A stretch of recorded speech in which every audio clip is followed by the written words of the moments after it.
My guest today, Commander Chris Hadfield, spent 166 days orbiting the Earth in space. After a lifetime of training, he completed 3 missions flying on space shuttles Atlantis and Endeavour, as well as the Russian Soyuz rocket. He visited the Mir space station as well as the International Space Station as its commander. He became the most recognized astronaut since Neil Armstrong, whose moon landing in 1969 was a huge inspiration for Chris as a boy. He brought space exploration to the world like never before through his YouTube videos, including his acclaimed version of David Bowie's Space Oddity, which has been seen over 44 million times on YouTube alone. Chris Hadfield joins us today to talk about his experience as an astronaut, what it really feels like to walk in space, and what's in store for the future of space exploration. Commander Hadfield, thank you so much for joining us today. It sure is a real pleasure to have you on the program. It is my pleasure. Nice to be speaking with you, Kyle. You know, I woke up this morning and I was thinking, as a big fan of yours and of your book and all your media, I was thinking, this is the day. This is the day that I'm finally going to interview Commander Chris Hadfield. And I was thinking about how excited I was just to have the chance to talk with you. And it made me kind of think about what must have been going through your mind on November 12th, 1995, after working all your life from 9 years old, preparing for that moment, and it finally comes, the day of the launch, the Space Shuttle Atlantis, mission STS-74 to the Russian space station Mir, and you'd be the mission specialist. So what's going through your mind at that moment? Yeah, it's a good question, Kyle. Imagine waking up knowing that today is the day that you're leaving Earth. You know, that's a big day. It's a big day because it's a dangerous day. Flying a rocket ship is the most dangerous thing I've ever done. And I used to be a downhill ski racer, and I used to be a fighter pilot flying F-18s, and I was a test pilot flying all sorts of different airplanes. So I've done dangerous things. But flying Space Shuttle Atlantis was the most dangerous 9 minutes of my whole life. So it's an interesting day to wake up just because it's a dangerous day, but also it's a day I've been dreaming about and planning for since I was a child. So it's a very momentous day in my life. So when you ask me what's going through my mind, the number one thing is safely flying your rocket ship. And that takes a huge amount of work, decades of preparation and study, and then years and years of very specific simulation. So there's that part, is just the incredible focus, the necessity to ignore almost everything with the priority going to safely operating your rocket ship. But you also, at the same time, you have this excited a little other self on your shoulder, like the 10-year-old child that's within you, who is just running up and down the hallways and in your mind screaming and yelling at how exciting the day is and how much fun this is. And those two things are having a tug of war in your mind the whole time. The seriousness and the focus that is needed to do the thing, but at the same time, the huge human adventure of it and the fun of it. And you have to balance the two of them within yourself all day long. Could you maybe explain a little bit, even briefly, the moment of the launch, you know, how you actually get into the spacecraft and what exactly happens in maybe that 10-minute period of the launch and the lead up, the immediate lead up to it? Yes. So you're wearing extremely uncomfortable clothes. You're wearing a pressure suit. It weighs as much as you do, and it's big and bulky, and it'll keep you alive if the space shuttle has a problem. But so it's sort of like the most uncomfortable clothing you've ever worn. If you've ever been a scuba diver or a firefighter or had to wear something like, or maybe the worst tuxedo you've ever worn in your life, having to put that on and then climb into the ship and crawl in, sort of like into a tiny little cave, until finally you're lying on your back in your seat. And then you're strapped in with a 5-point harness. So your shoulders, your waist, and between your legs, this harness strapping you down. And then the hatch is closed. And now you and the crew are alone in the cockpit. And the clock ticks down for a couple hours as you're getting readier and readier, as the vehicle comes more and more alive, until 6 seconds before launch, the engines start to light, and you are laser focused on the health of your spaceship and instantaneously ready to do a million things to respond to all of the problems that might occur. And then the clock hits T0, the big engines light, the big solid rockets, and suddenly you have an amazing amount of power underneath you.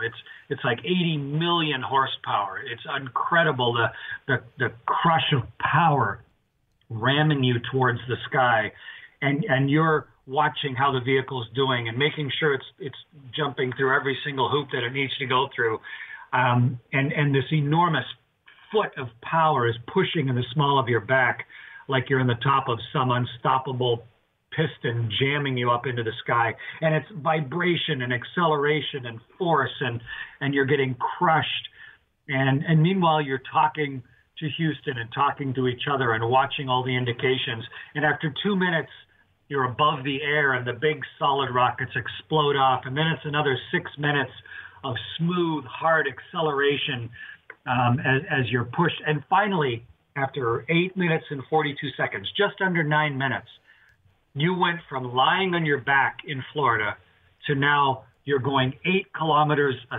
second. You're 25 times the speed of sound. You're going 17,500 miles an hour. Wow. And the engine shut off and you're weightless in orbit. It's an amazing ride, hugely complicated, very dangerous, but it takes you to a place that you couldn't get to any other way. Of course. Wow, incredible. Is there anything you learned in space that your training, simulation, and all your studies could never have taught you? Sort of flying a spaceship is the ultimate test. It's the final exam, but the final exam goes on for weeks or months. And so you can never be completely accurately prepared.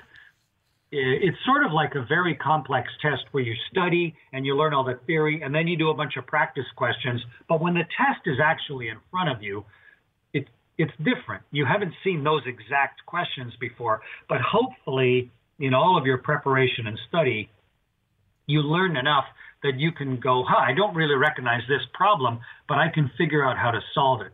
And spaceflight is sort of like that, only to a huge degree. And also, there's nobody can really help you except you and your crew. The Earth can give you advice. The Earth can send commands to some degree to your ship, but you're the people that are at risk. And often, if there is a problem, one of the first things you lose is communications with the ground. So you ultimately have to be able to solve every problem. And in all those years and years of training, what you're trying to do is learn enough and have enough skills and enough proven ability together that no matter what happens, whether the space station starts eating its main computers so that you have to rebuild and reprogram all of the computers on board, that happened during my second flight. Wow. Or while you're doing a spacewalk where you're blinded and you have to, because of contamination in the suit, how do you deal with that? That happened during my flight. Or where the space station starts spewing its main coolant that temperature regulates the whole space station, that allows you to generate electricity and to stay alive. What if you suddenly started leaking that coolant out to space? That happened during my space flights. None of those were anticipated, but all of them were within the scope of things that we could solve, that we could deal with, and that we weren't overwhelmed. And we didn't fail the test. So there's lots of examples of things that were different than we expected, but we were ready because of the training for all of them. Because of the tremendous just years and years of training. How many years in total would you say you have trained for this job? Well, I decided to be an astronaut when I was 9. Yeah. And so I started studying then and started reading books and learning to get my glider pilot's license and then my powered license. And then I went to 4 different universities and I went to test pilot school. And all of those things were sort of just to be trusted to be qualified as an astronaut. And then as an astronaut, I trained basically every day for the whole time. And I served as an astronaut for 21 years. Wow. Yeah. You know, when I showed up as an astronaut, I spoke no Russian. And yet I ended up being the pilot of a Russian spaceship. So I had to learn to speak Russian and then learn to study control theory and orbital mechanics in Russian, and then learned to fly a spaceship in Russian by myself. So that, it's years, decades of training. So I don't know, essentially you could say my whole life. Just for one specific space flight, once you're already qualified at everything, the training took about 4 years just for each flight. So I don't even know where you draw the line, but it's a lifetime of study and preparation. Wow. And you did 2 spacewalks. Could you maybe explain the feeling of stepping out into space for a spacewalk, the feeling of it, and also how do you actually do it? I assume you don't just open up say, hey guys, I'm going out, and open the hatch and hop out. There's obviously a procedure there. How do you actually exit for the spacewalk, and then what does that feel like? Well, on the inside of the spaceship, it's sort of like being on Earth. We have air pressure and humidity and air and temperature. On the outside of the spaceship, you're in the ultimate emptiness vacuum of space. So you can't just open the door and go out, of course. And what you need to do is put on your big pressure suit, your space suit. Yeah. And then you have to go into a tiny airlock, close one end, pump all the air out of your airlock, and then vent it to space, and then open a hatch. And then the moment comes, Kyle, after a lifetime of preparation and planning, where you grab onto the sides of the hatch, you're floating weightless, you're in this inflated, extremely uncomfortable pressure suit, but you grab onto the hatch and you pull yourself out into space. And now you're holding onto the outside of a spaceship with one hand, with the whole world in the distance slowly turning in front of you, and then the whole universe all around you, and your whole link with everybody is in the fist of one hand. It's an amazing, instantaneously different place to be. And even though you've studied it, you know everything about your suit, and you've trained in vacuum chambers, and you've trained underwater, now suddenly it's real, and it's wildly different, and it's magnificently beautiful, and hugely dangerous, and very rare, and complex. Only 200 people in the whole history of humanity. There's 7.5 billion of us alive right now. Only 200 people. There's probably that many people in your building, Yeah. That only that many people have ever done a spacewalk. It's still a hugely rare human experience. You were in space for 166 days, over 3 missions, but the last mission being a very long one. What happens to your body, your bones, and your muscles when you're away from Earth and in space for that amount of time? Yeah, your body is always trying to keep up with where you are. Like if you get on an airplane and you fly halfway around the world, you get jet lag, but your body starts to adapt. Or if you start eating new foods, your digestive system adapts. Or if you start exercising regularly, or if you completely stop exercising, your body is kind of a little bit plastic, and it starts to evolve or adapt and change. If you suddenly get into space and you're weightless, your body immediately tries to change itself to that new environment. And the very first time you go to the bathroom, your urine, your pee is actually full of your skeleton. Your body starts to shed your skeleton immediately because it recognizes, hey, if there's no gravity, I don't need to fight and have this big bony skeleton that I'm supporting. Right. And so you start to get osteoporosis, and your balance system changes because there's no up or down anymore without gravity. And your blood pressure regulation changes because your heart doesn't have to lift the blood to your head. There's all these immediate changes and adaptations go on. And it takes about a month to sort of get to a new evolved body. And so when you come back to Earth, of course, then you have to readapt to the oppression of gravity and to grow your skeleton back. And it takes about 3 to 1. For every day you spend in space, it takes about 3 days for your body to get over sort of the space lag. So if you spent 6 months up there, it takes about 1.5 years for your body to completely get used to being back on Earth. So it's a lot of changes, and you feel the changes, much like recovering from an illness or an accident or maybe to a very small degree, sort of like jet lag. Right. So I guess you'd have to be doing weight when you come back. You'd start with resistance training, weight training, and things to build build the muscles back and build back reverse the osteoporosis. Well, maybe that happens naturally.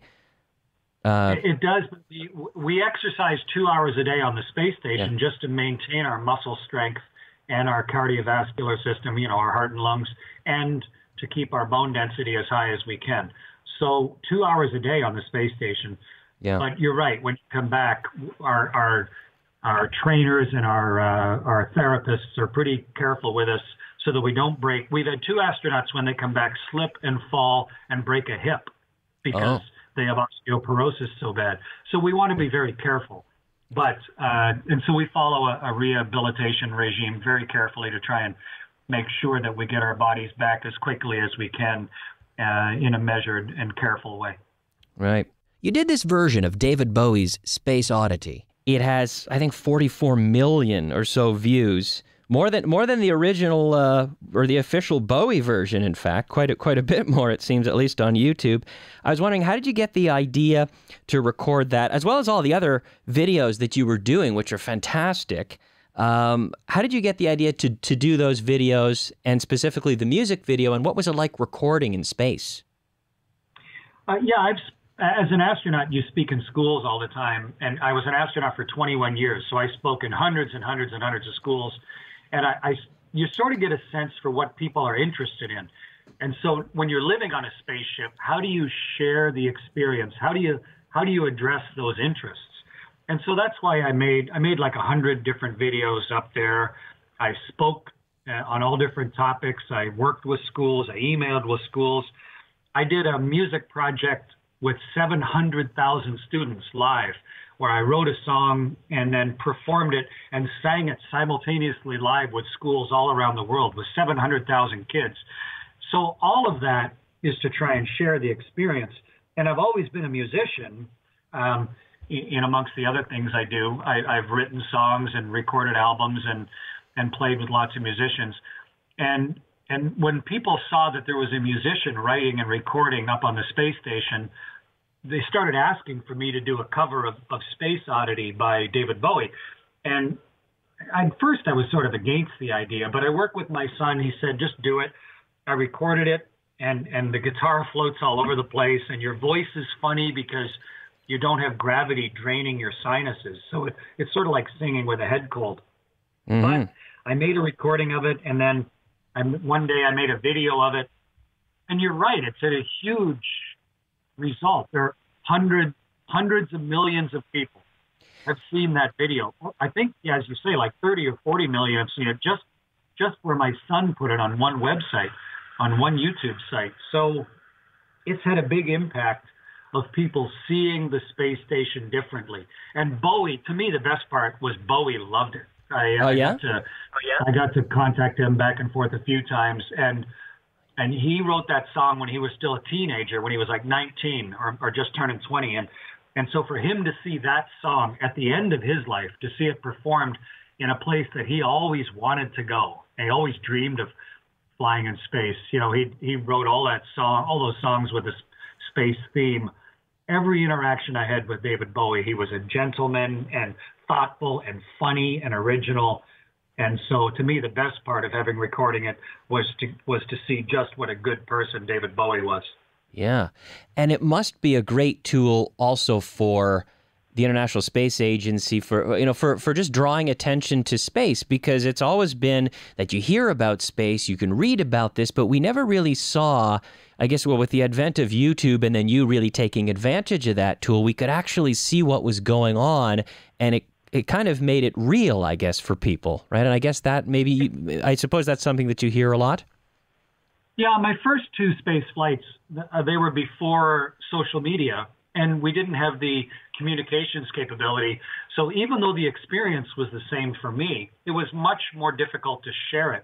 But now we have sort of a slow but possible internet on the space station. So you can use things like Twitter.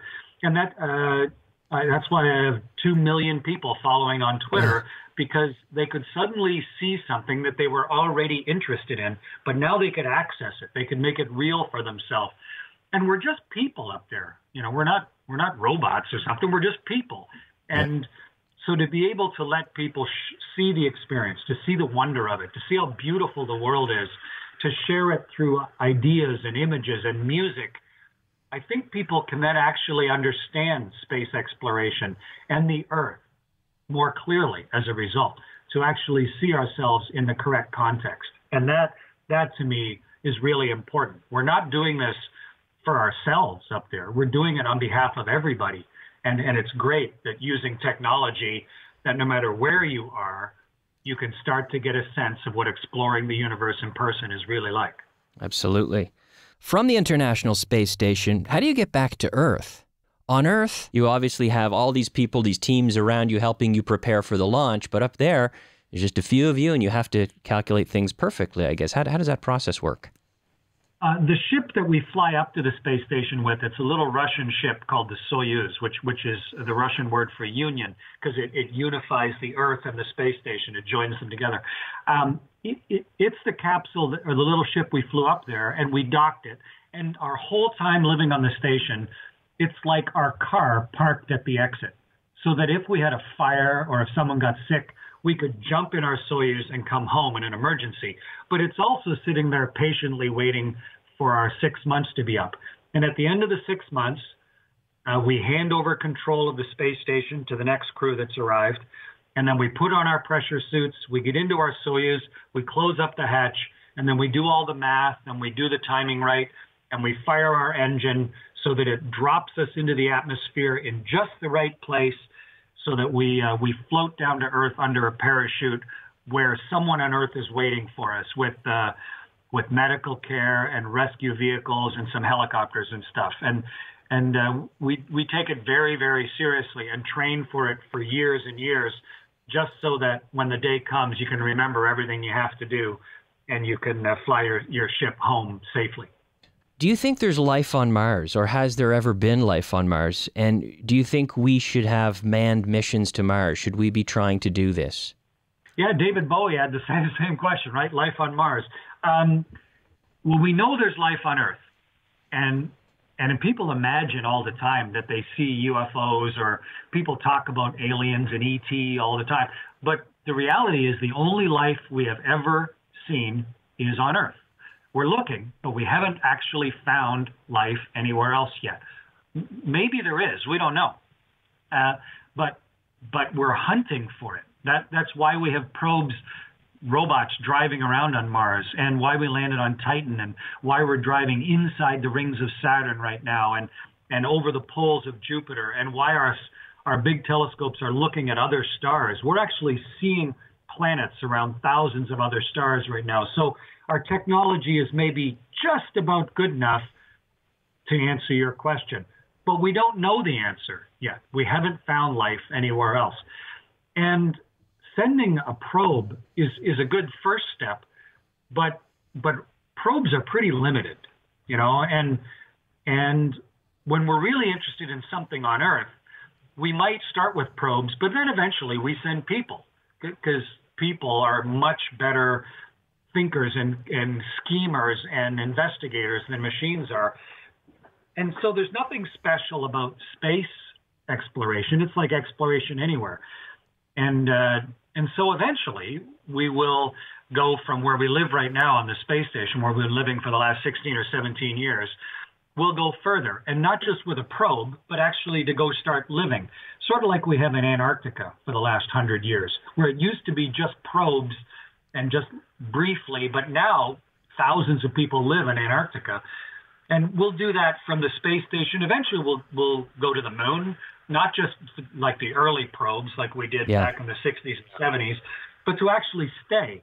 And why? And then eventually we'll know enough to be able to go to Mars and beyond. Just like we have all over the surface of the world. There's no big rush, but it's just sort of a natural extension of what we've been doing for thousands and thousands of years on the surface of the world. What do you think of commercial space travel, SpaceX and companies, offering commercial space travel in the future? Do you think this is something that we should be doing, or do you think the government should be more hands-on in controlling what goes on? Spaceflight has always been commercial. The moon lander was built by Grumman for a profit, and the space shuttle was built by Rockwell for a profit. The space station is managed by Boeing as a commercial venture. Okay. And so spaceflight has always been commercial. The real question is, who's the customer? And at some point, sort of like railways and airplanes, at some point the technology starts becoming good enough and simple enough that therefore it becomes cheap enough that almost anybody can be the customer. I mean, early on, trains were only run by governments because it was too complex and expensive for any company. But now, you know, there's Virgin Rail and there's private rail companies and things. And it's the same in aviation, and it's very much the part of space flight is that for human space flight, it's still very complex and therefore expensive. And we're just starting to get to the point where maybe a private company or a private individual could afford to pay for space flight. That's already happened in satellites and unmanned spaceflight. It happened decades ago. It's completely privatized, where a private company can buy access to space from a private company, and there's no government involved at all. So that already happened a long time ago. The real question is, when will our technology be good enough that private human spaceflight is possible? And it's just starting to get there now. It's still new, but there's nothing wrong with it. It's normal. That's a standard practice. The government pays for the big, complicated development of the technology and the infrastructure, and then it opens up the market for privatization, just like in building power lines and roads and airports, so that then all of the private businesses can move in. And that will happen in spaceflight as well. And it's even starting to with SpaceX and Blue Origin and Virgin Galactic. We're getting there. It's still early, but we'll get there. And theoretically, that'll open up new possibilities, I suppose, and accelerate the rate at which we can explore things, I would imagine. Oh, of course, just like it's done all of the technologies on the surface of the Earth and in aviation around the world. If you think of how primitive aviation was, the oldest person in the world is an Italian lady who was born in 1899. The first powered airplane didn't fly until 1903. So in one lifetime, we've gone from no aviation to think just how important all of our air travel is to what happens in the world today. That happened in one living human's lifetime. Yeah. So that's, you need to be patient. Yeah. Space flight is harder than that. And all of space flight has happened in my lifetime. So it's still new. It's an amazing world, I guess. I agree. It's an amazing world. And I'm delighted to have been part of it, to have flown in space 3 times, to have helped invent some of the ways that we do things, to have contributed to our capability to live on the space station, and now to be able to watch how we take those ideas and privatize them and use those ideas to understand the universe around us even more, and to allow people to go even further beyond the confines of our own surface. Well, thank you very much. Thank you very much, Commander Hadfield, for your time. I certainly appreciate it, and I know our listeners are going to absolutely love it. And so thank you so much for joining us today. It's been a real pleasure. My pleasure, Kyle. It was a delight to speak with you also. And good luck to all your listeners. And I apologize that I can't speak Spanish, but hopefully that was interesting to everybody listening anyway. I'm sure. Thank you very much. All right, take care. Bye-bye. Bye-bye.